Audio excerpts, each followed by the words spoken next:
Welcome back. Today, I thought I would talk about some of the lessons I've learned that are positive, like the good things have come out of chronic pain. You want to give me a hug? Thank you. You're a good boy. Yeah, I'm okay. The first one is I'm good. All done. I have a psychiatric service dog, and his name is Kenji, and he has been trained to help me when I have anxiety and help manage that. One of the things he does is put weight on my chest, which is currently what he's doing, but because I'm also rubbing his belly, he's getting extra relaxed on the job.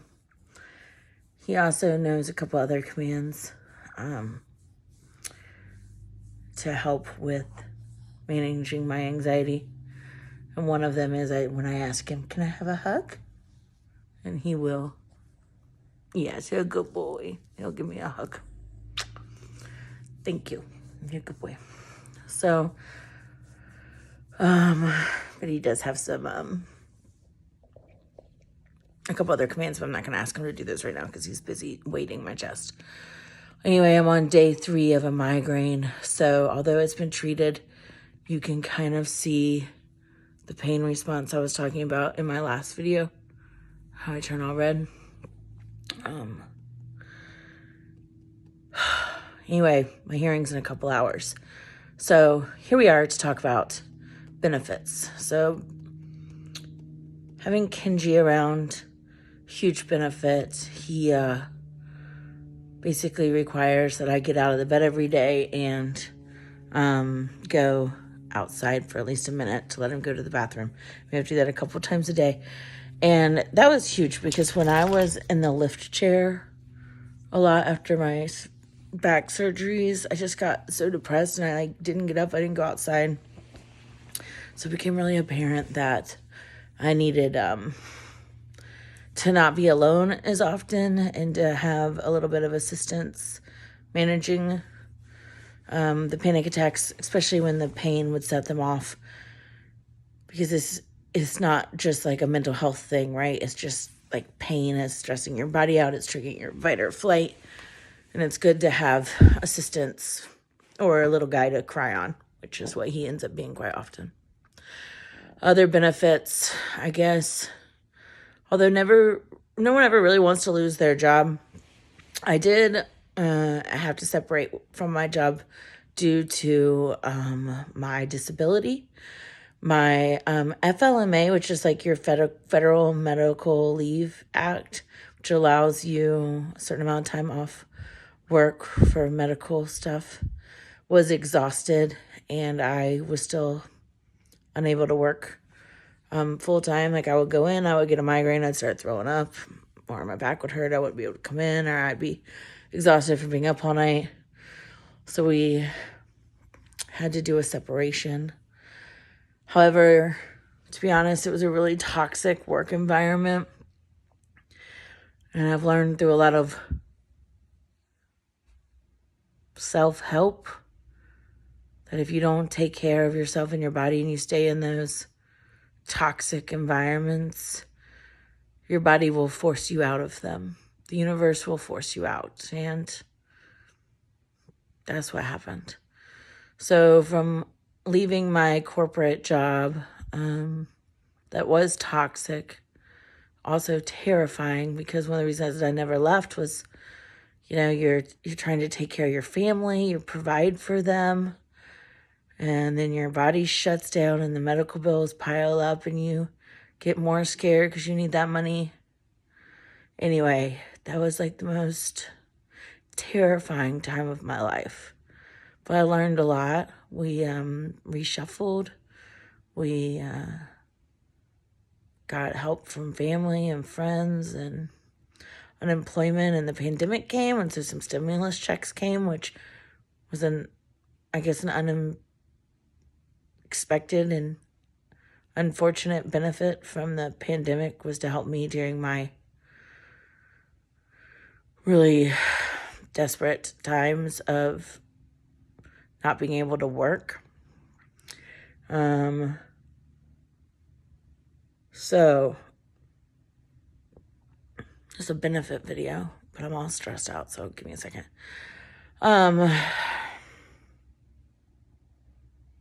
Separated from my job. That was bad. That job was bad. And then I kind of did the work to find out that you can kind of be in an abusive relationship with a job, and you have to find out your worth again and know that you're worthy, and that you do matter, and you're not just a cog in a machine. And then you spread that, to other people when they are in need of help. And so I've at least been able to use my situation to benefit some other people. Another thing that happened was someone was just stuck in a lift chair or stuck in bed. I'm in bed right now. That's what I do. And I just needed stuff to do. I didn't know what to do. And I had this really sweet friend named Leah. She lives in California. And she was like, why don't you start doing this happy planner?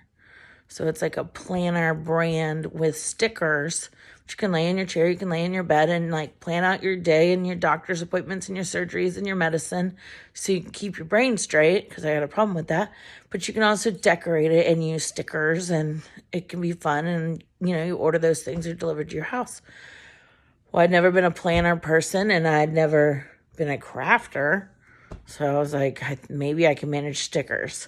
Well, I loved it. Absolutely loved it. It gave me something to do. It helped me organize my medicines. We could write down all the times. So it kind of just gave me a little bit of like purpose and peace and activity. And I watched all kinds of videos on the TV. So it gave me something to do of like how to do different layouts and how to make it look good. And so that was really my first step into figuring out crafting when you can't really sit or stand for long periods of time. And I no longer use my Happy Planner stickers. Although it was awesome, it's just not my favorite thing. I do have my planner. I do have a family planner on my wall, and we have a family calendar. So it definitely got us more organized. And after each surgery, I do know to bring those out to manage medications and stuff. So huge benefit of organizing my family when my, feeling like I have some use. So the next thing I tried to do was like, what's a craft I can do? So this is really funny. Those pool lounge chairs where you like lay out in the sun and the backs adjust? So I spend a ton of time in the summertime in those because they're more comfortable for me, and it lets me sit outside instead of sitting inside. And the vitamin D is good for my fibromyalgia and depression, but also is just a good change of scenery to not be like in my bedroom. So I was like, what kind of craft can I do, like lounging in this lounge chair, because it's not painful. And I found that I could weave the mesh of wreaths on a form. And so I learned to make those kind of wreaths and tie ribbons just like laying in this lounge chair. It usually takes me a few days because I can only handle so much. But it's really cute because I was learning how to do it when Kenji was a puppy. And so the little wood rolls that the mesh is on, he still thinks are dog toys because I would give them to him to play with. So now anytime I make a wreath, he gets real excited about it. So he's like my hype man.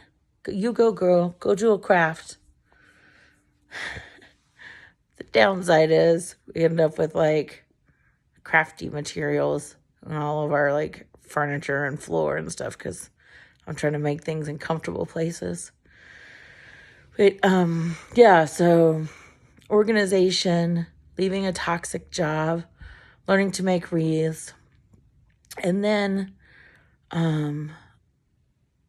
more time with my kids, like watching movies, or they'll come to my hydrotherapy tub with me and hang out. Palmer's a hot tub dude. I've been hurt his whole life. I can't pick him up. So watching movies with mom and hot tubbing and all that, he loves it. And I guess a benefit of that is his caretaker had to have surgery. And although he's only 4, like, he knew, he was so empathetic. He's like, you had surgery, you can't bend down like my mommy, let me help you. So I feel like I'm making more self-reliant and helpful children. My kids can do their laundry. Like my 4-year-old mops and loads his laundry, cleans his room, makes his bed. And he does it because he's helpful. And then if he wants money for, I don't know, his wallet, he likes money, I let him wipe down cabinets, or I have a big stick duster for doing floorboard things. I can't do all that stuff, so if they want to do it, I think they'll be really helpful adults, useful adults. Some other benefits is I've done a lot of spiritual and self-help work. And I think that's the number one thing of surviving this. Although my physical issues are not terminal, they're also not curable, right? So this is a lifetime thing for me. And mental health can get you. Everybody's always checking in on my mental health. And they told me one time, like, and this was fascinating, when depression gets a hold of somebody, the most dangerous time is on the way back out of that deep, dark hole. And you get scared that you're going to fall back down, and you don't want to. And you don't want to continue to be a burden on your family. You don't want to go into the darkness again. And that's when people end up taking their lives. And it can be just a spur of the moment decision. And that's why people say, like, but they seemed so happy. There were no signs. Well, they were happy because they were coming out. And there were no signs because they made that decision. So there's no guilt on the other people's end. Like, you didn't miss anything. It's just the way it works.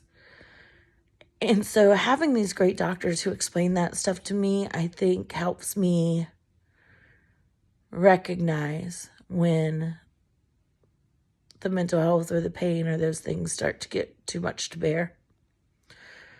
And if I get real nervous, there's medications and stuff, but I've never been there. Close. Never been there, because education is the key to mental health. And so I've learned so much, and it lets me help other people. And then in my own spirituality, like learning how to manage things, like I've always been a big rock person. If you know me at all, I pick up rocks everywhere I go. I've always loved rocks. I'm one of those kids who had piles of rocks everywhere. Well, when I got into managing the mental and physical aspect of pain, meditation became something that was really useful for me. And I use meditation apps. I've got some I can recommend. I love the Insight Timer app. But then I learned about crystal gridding, where you can pick out like pretty rocks, and each rock has a different meaning, and you make really pretty pictures, by doing swirls and designs with your crystals. And it's a physical manifestation of a meditation. So you can be really stressed out, and then you're like, focus your brain on, these rocks get rid of negative energy. These rocks do this. These bring in positive energy.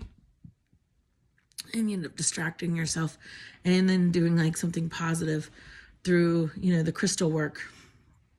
And I learned about like saging things. So I grow sage, or I used to. And so I love the idea of, you get stressed out, you sage stuff, just sage it away. I joined a women's group for healing and spirituality, where you learn about gardening and cooking and essential oils. And before I got hurt, if you told me to put an essential oil on something, I would have looked at you like you were crazy. Like, how's this stinky oil supposed to stop anything? But now I realize, like, if I rub some peppermint oil on my temples along with my medication, like, that's going to stop a migraine quick, If I can't sleep, using some lavender oil, it'll calm me down. There's just so much I just didn't realize, and I should have, that comes from the earth that can help us alongside our medical team. So I really feel the benefit in learning about those things. So I'm kind of rambling now because I can't focus. I don't feel well. I haven't slept. And I'm pretty anxious. But I just wanted you to know there are good things. There's learning about yourself. There's learning to let go of the negative. There's learning gratitude. I'm grateful for the things my body can do. And I've stopped being so mad at it. I mean, I am mad at it. Let's be honest. But I am not my body. My body is just something that I exist in. And so I do what I can to take care of it so that it takes care of me. So I'm grateful for the things it still can do. I'm grateful for the time in my head to be creative and to create the best version of the life I can create in the circumstances I'm in, instead of just chasing these ideals that we think we're supposed to do. You know, I had to burn all that down, all those expectations of what life was supposed to look like. I had to cry, I had to scream, I had to mourn, and sometimes that still comes up.